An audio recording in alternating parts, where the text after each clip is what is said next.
दोस्तों नमस्कार। संसद की कलई खुल गई या लोकतंत्र की कलई खुल गई? महज 24 घंटे के भीतर समूचे देश ने इस देश की राजनीतिक सत्ता की ताकत का एहसास कर लिया। एक ऐसी ताकत जिसके सामने संसद कोई मायने रखती नहीं है, विपक्ष की कोई हैसियत है नहीं, और लोकतंत्र के भीतर जो संस्थान यह सोचकर जीते हैं कि संविधान है तो उनकी मौजूदगी संविधान के तहत तय की हुई है, उनकी भी कोई हैसियत नहीं है। कल लोकसभा और आज राज्यसभा, इन 24 घंटों के भीतर कल तो सस्पेंस था कि प्रधानमंत्री इस देश के सबसे बड़े घोटाले को लेकर कुछ कहेंगे या नहीं कहेंगे। वो सस्पेंस संभवतः आखिरी शब्द तक बरकरार रहा, इसीलिए स्तब्ध हो गया था कल देश और स्तब्ध थी लोकसभा। लेकिन आज राज्यसभा में सब कुछ खुला खेल था, एक ऐसा खेल जिसमें विपक्ष जानता था प्रधानमंत्री कुछ नहीं कहेंगे, उसमें सत्ता पक्ष भी जानता था प्रधानमंत्री जो कहेंगे उस पर तालियां ठोकनी है, नारे लगाने हैं। तालियां ठोकी गई, नारे लगाए गए, लेकिन दूसरी तरफ तकरीबन पौने 2 घंटे तक विपक्ष शोर मचाता रहा। वो कहता रहा अडानी अंबानी भाई भाई, रिश्तों का जिक्र था, इस देश के क्रोनी कैपिटलिज्म का जिक्र था। इस देश के भीतर इतनी बड़ी तादाद में किसी एक कॉरपोरेट को लाभ मिला हो और वो अंतर्राष्ट्रीय मंचों पर लगातार सवालों के साथ जूझ रहा हो, लेकिन भारत के भीतर की संसद खामोश है। यह सवाल इसलिए भी महत्वपूर्ण है क्योंकि भारत की अपनी करेंसी दुनिया में इतनी ताकतवर नहीं है कि वह भारत को चला सके, और शायद इसीलिए डॉलर की तुलना में रुपए को लेकर अक्सर आकलन होता है। और भारत का शेयर बाजार भी अंतर्राष्ट्रीय तौर पर जो निवेशक वहां जुड़ते हैं उसके जरिए शेयर बाजार में रफ्तार आ जाती है। लेकिन बीते 3 से 4 दिनों में दुनिया के टॉप मोस्ट 6 बैंकों ने खुद को अडानी के धंधे से अलग कर लिया है। एक्सपोजर देते हुए कई कंपनी और कई बड़े वेल्थ इंटरनेशनल लिमिटेड की कंपनियों ने भी अपने तौर पर एक्सपोजर बंद कर दिया, यहां तक कि डाउ जोन्स ने भी लिस्टिंग से हटा दिया। लेकिन भारत के भीतर, वो भी संसद के भीतर, कोई असर नहीं पड़ा। राजनीतिक सत्ता के माथे पर शिकन आई या नहीं आई यह तो दूर की गोटी है, लेकिन जो कुछ कल लोकसभा के बाद आज राज्यसभा में हुआ वो अपने तरीके का अनूठा है। अनूठा इसलिए क्योंकि खुले तौर पर इस देश के संविधान और इस देश के लोकतंत्र और इस देश की संसद को लेकर जो सवाल अभी तक किसी के जहन में भी रेंगते हों, वह सारे सवाल बेमानी हैं। इस दौर में इस देश के पब्लिक सेक्टर का क्या हुआ, इस देश के पब्लिक सेक्टर बैंकों का क्या हुआ, एलआईसी जैसी संस्था जहां पर लोगों का पैसा जमा है उसको लेकर कोई सवाल नहीं, आरबीआई को लेकर कोई सवाल नहीं, सेबी को लेकर कोई सवाल नहीं, और राजनीतिक सत्ता के पास लंबी चौड़ी फहरिस्त है अपनी उपलब्धियों को बताने की। यह अलग मसला है कि कल लोकसभा में जिन आंकड़ों के आश्रय प्रधानमंत्री अपने भाषण का पाठ कर रहे थे और आज जब राज्यसभा में पाठ कर रहे थे तो आंकड़े अलग अलग थे। यानी वह सारी चीजें जो रखी जा रही थी वह एक दिन में बदल भी रही थी, लेकिन संसद में सत्ता है और सत्ता के बोल हैं तो फिर उसको स्पॉन्ज नहीं किया जाएगा, यानी उसको दस्तावेज से हटाया नहीं जाएगा। जो कह दिया वो पत्थर की लकीर। भारत के लोकतंत्र के भीतर की ऐसी स्थिति, वह भी संसद के भीतर, क्या कभी थी या नहीं थी, यह तो दूर का सवाल है। लेकिन असल सवाल यह है कि जिन सवालों के साए तले लगातार इस बात की चर्चा होती थी कि आखिर प्रधानमंत्री नरेंद्र मोदी ने संसद के सामने नतमस्तक होकर लोकतंत्र को जिंदा रखने की कसम 2014 में खाई और 2019 में संविधान के सामने नतमस्तक हुए, तो ऐसे में विपक्ष अक्सर रोड़े अटकाने के लिए लोकतंत्र खत्म हो रहा है इस नारे की दिशा में चला जाता है। तो पहली बार इस देश ने अपनी नंगी आंखों से देखा, परखा, समझा कि पार्लियामेंट का मतलब होता क्या है, और राजनीतिक सत्ता जिसके हाथ में और बहुमत के साथ हो तो उसका मतलब क्या होता है। चाहे स्पीकर का पद हो, चाहे देश के उपराष्ट्रपति के तौर पर वहां पर चेयरमैनशिप वह कर रहे हो, कोई मायने रखता नहीं है। और दूसरी तरफ लोकतंत्र का मतलब अगर चुने हुए सांसदों को लेकर और उसके बाद चुने गए प्रधानमंत्री को लेकर कोई सवाल हो तो सब कुछ सामूहिकता के बोध के साथ देखा जाता है। आज इस धारणा को भी खुले तौर पर खुद प्रधानमंत्री मोदी ने तोड़ दिया। यह कहकर तोड़ दिया, मैं अकेला, और सामने इतनी बड़ी भीड़ जो विपक्ष के तौर पर है। हमें लगता है इस अंदाज को पहले सुन लीजिए, फिर इस एहसास को जीवित करेंगे कि दरअसल ये पर्देदारी जो अडानी और मोदी को लेकर थी वह क्या खत्म हो गई।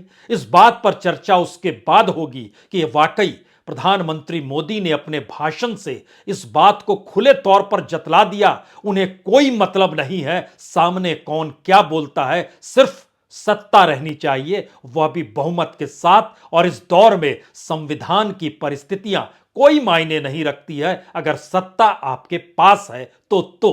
लेकिन पहले सुनिए इस अंदाज को। देश देख रहा है, देश देख रहा है, एक अकेला कितनों को भारी पड़ रहा है, एक अकेला कितनों को भारी पड़ रहा है। अरे नारे बोलने के लिए भी, नारे बोलने के लिए भी उनको बदल करना पड़ता है।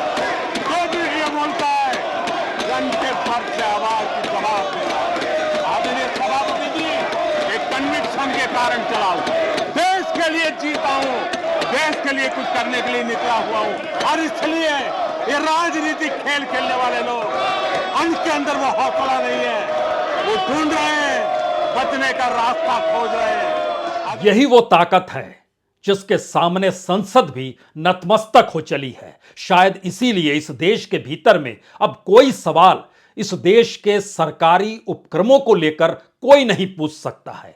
आप नहीं पूछ सकते हैं कि आरबीआई या बोर्ड ऑफ डायरेक्टर्स जो बैंकों के होते हैं वह किस दिशा में इस देश की जनता का पैसा लगाते हैं। आप सवाल नहीं कर सकते हैं सेबी से कि शेयर बाजार में जो हो रहा है वो अगर ठीक नहीं है तो शिकायत कहां की जाए। आप कोई सवाल कर नहीं सकते हैं क्योंकि एक शख्स अकेले लड़ने निकला है, अपनी ताकत के साथ निकला। और जिस वक्त यह सब हो रहा है उस वक्त अंतर्राष्ट्रीय तौर पर क्या हो रहा है, हमें लगता है आज इसे पहले समझ लीजिए, तब आप समझ पाएंगे कि संसद के भीतर अगर इस देश से जुड़े हुए सवाल, वह भी आर्थिक नीतियों को लेकर या आर्थिक पॉलिसीज को लेकर, जवाब देने की स्थिति में प्रधानमंत्री ही ना आए, ये जानते समझते हुए कि देश उनसे सुनना चाहता है, बावजूद इसके वह अगर अपनी उपलब्धियों का खांचा रख रहे हैं तो उसी वक्त दुनिया में क्या हो रहा है। दुनिया में मॉर्गन स्टैनली इंटरनेशनल, जिसको MSCI कहते हैं, उसने अडानी समूह के फ्री फ्लोट की समीक्षा करने का ऐलान कर दिया। उसने कहा इससे पहले तो जो कुछ होता था, कर्ज समय से पहले चुकता की घोषणा, निवेशकों में भरोसा लौटाने का जिक्र अडानी समूह ने यह सोचकर किया कि अब उन पर कोई रोक टोक नहीं लगेगी, क्योंकि एक के बाद एक आधे दर्जन बैंक अंतर्राष्ट्रीय तौर पर कह चुके थे वह बॉन्ड नहीं खरीदेंगे। और जब इन बातों का जिक्र पार्लियामेंट में नहीं हो रहा था, अंतर्राष्ट्रीय तौर पर MSCI ने यानी मॉर्गन स्टैनली इंटरनेशनल ने कहा कि दरअसल अडानी ग्रुप की जो सिक्योरिटीज यानी बॉन्ड और शेयर हैं, उसके कुछ निवेशक को अब फ्री फ्लोट के रूप में नामित नहीं किया जाएगा और बाकायदा उसकी समीक्षा की जाएगी, यानी पहला झटका। दूसरी तरफ सवाल आया कि आज ही यह मामला सुप्रीम कोर्ट में गया और सुप्रीम कोर्ट ने बिना देर किए खुले तौर पर कह दिया, हां हम कल सुनवाई करेंगे, क्योंकि जो अर्जी दाखिल की गई है एक एडवोकेट विशाल तिवारी के जरिए, उसमें कहा गया है कि सुप्रीम कोर्ट के रिटायर्ड जज की निगरानी में एक समिति गठित करने की मांग की गई है। यहां पर एक सवाल आपके जहन में तुरंत आना चाहिए कि जब देश के प्रधानमंत्री अडानी शब्द से भाग रहे हैं और उनके सामने समूचा विपक्ष सिर्फ अडानी शब्द का ही इस्तेमाल कर रहा है, तो ऐसे वक्त में सुप्रीम कोर्ट के भीतर कोई अर्जी चली जाए और उस अर्जी पर सुनवाई के लिए सुप्रीम कोर्ट तैयार भी हो जाए कि हम कल सुनवाई करेंगे, और उस अर्जी में इस बात की मांग हो कि एक रिटायर्ड जज के जरिए निगरानी करते हुए एक समिति गठित की जाए, तो हमें लगता है बहुत सारे मामले हर के जहन में आ रहे होंगे कि मामला सुप्रीम कोर्ट में जाने का मतलब राष्ट्रीय सुरक्षा से कहीं जुड़ तो नहीं जाएगा। कहीं यह सवाल तो नहीं आएगा कि जब तक सुनवाई चल रही है कोई बहस इस पर नहीं होनी चाहिए, कोई चर्चा नहीं होनी चाहिए, सोशल मीडिया में कोई मुद्दा नहीं उठना चाहिए, जैसे पेगासस में हुआ था या फिर जैसे राफेल को लेकर हुआ था। राष्ट्रीय सुरक्षा के इर्द गिर्द सुप्रीम कोर्ट का ताना बाना और अटॉर्नी जनरल का कहना क्या इस प्रक्रिया की एक शुरुआत है? जिस वक्त सरकार कुछ नहीं कहना चाहती है लेकिन सुप्रीम कोर्ट तैयार है।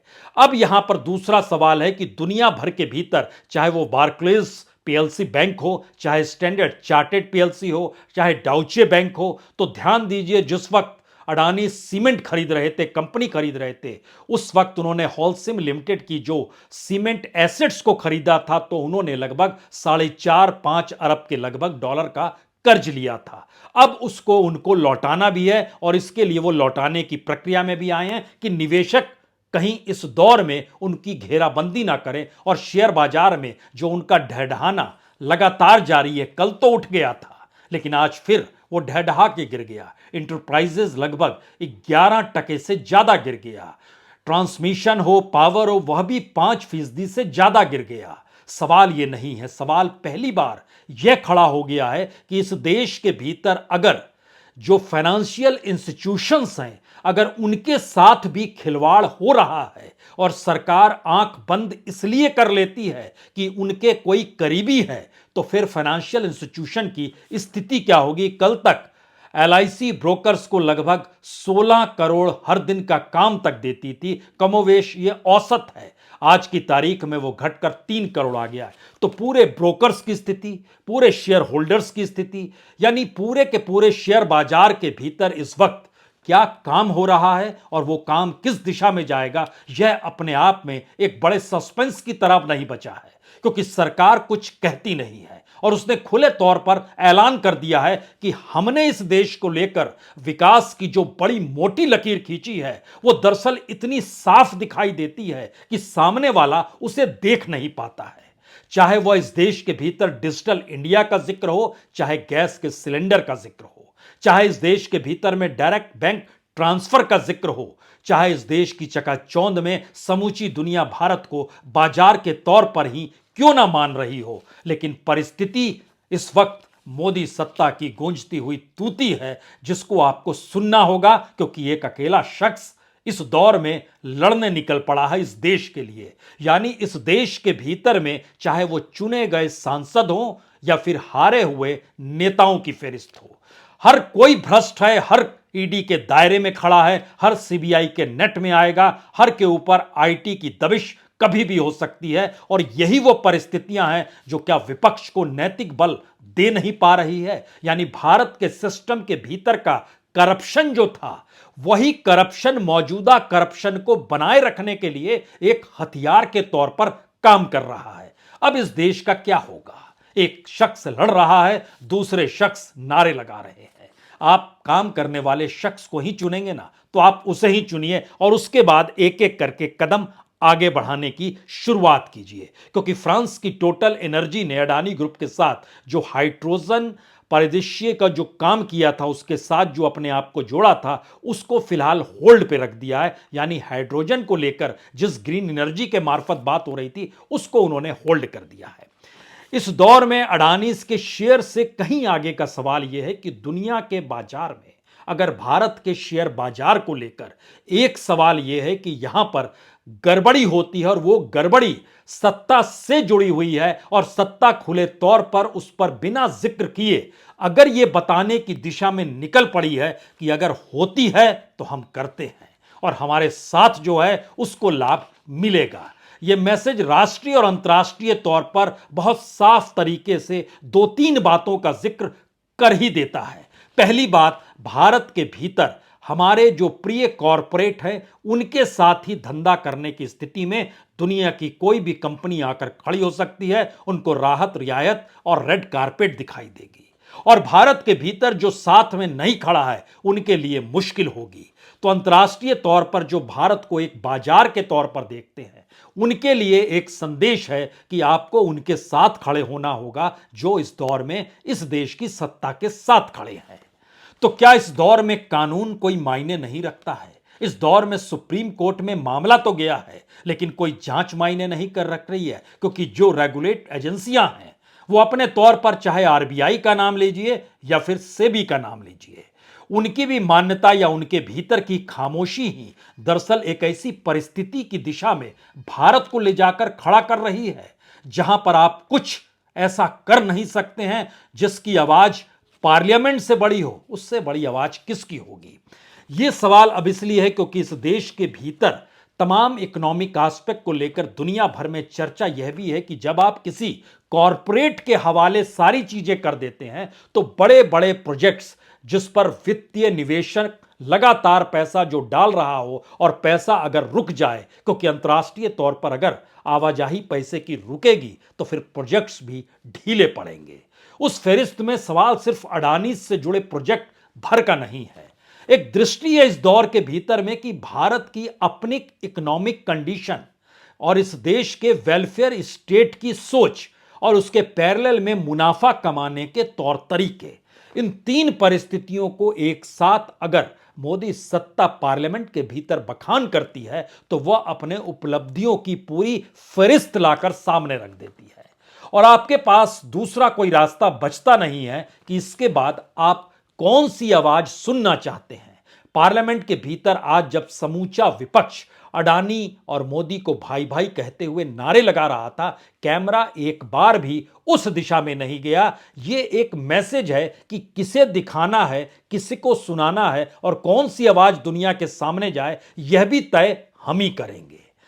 यानी पार्लियामेंट की लाइव स्थिति को भी एक डायरेक्शन में ले जाकर खड़े कर देना, यह मैसेज है कि बाकी का मेन स्ट्रीम मीडिया इसके बाद जिन मुद्दों को उठाएगा और जिस तरीके से और जिस सलीके से उठाएगा, वह सिर्फ और सिर्फ सत्ता के अनुकूल एक ऐसा राग होगा जो आपको बतलाएगा कि जो कहा गया वह ठीक है, जो हो रहा है वह बिल्कुल सही है और जो आवाजें आ रही हैं दरअसल उसका कोई मतलब ही नहीं है, क्योंकि भारत एक जीवंत लोकतंत्र के तौर पर है और पार्लियामेंट उसकी ग्राउंड जीरो के तौर पर है।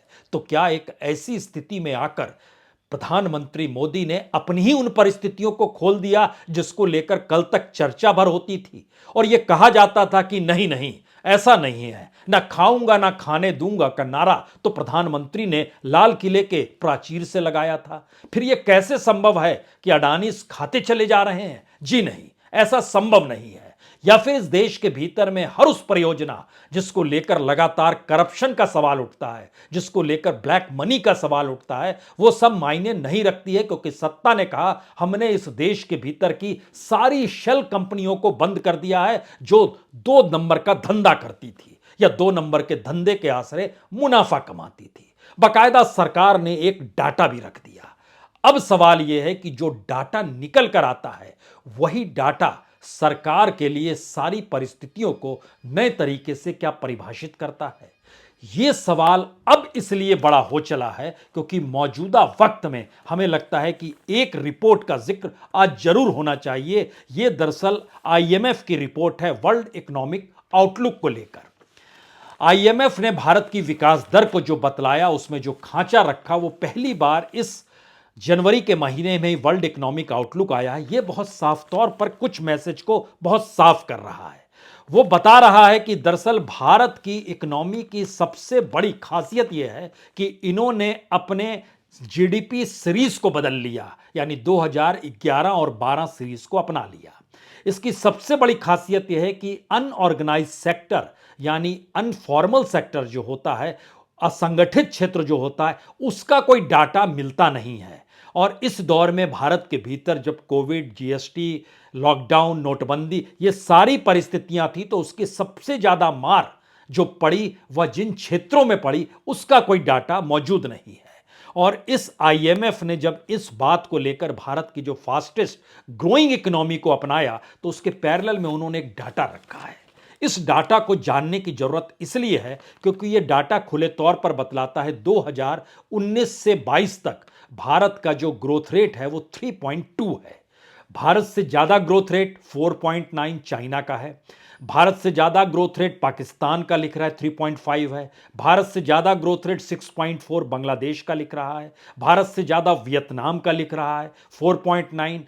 और इस पूरी प्रक्रिया के भीतर अगर 2014 से 2022 के बीच में आते हैं तो भारत का ग्रोथ रेट 5.5 एवरेज है और भारत से ज्यादा चाइना का ग्रोथ रेट 6.1 है।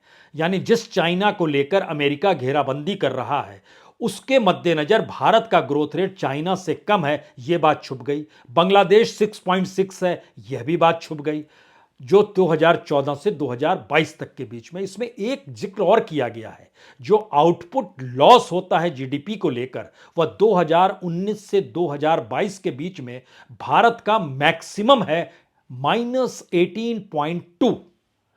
यानी चाइना का भी -8.3 है और दुनिया में उसके भारत के बाद मलेशिया है -13.0, फिर इंडोनेशिया है -8.4।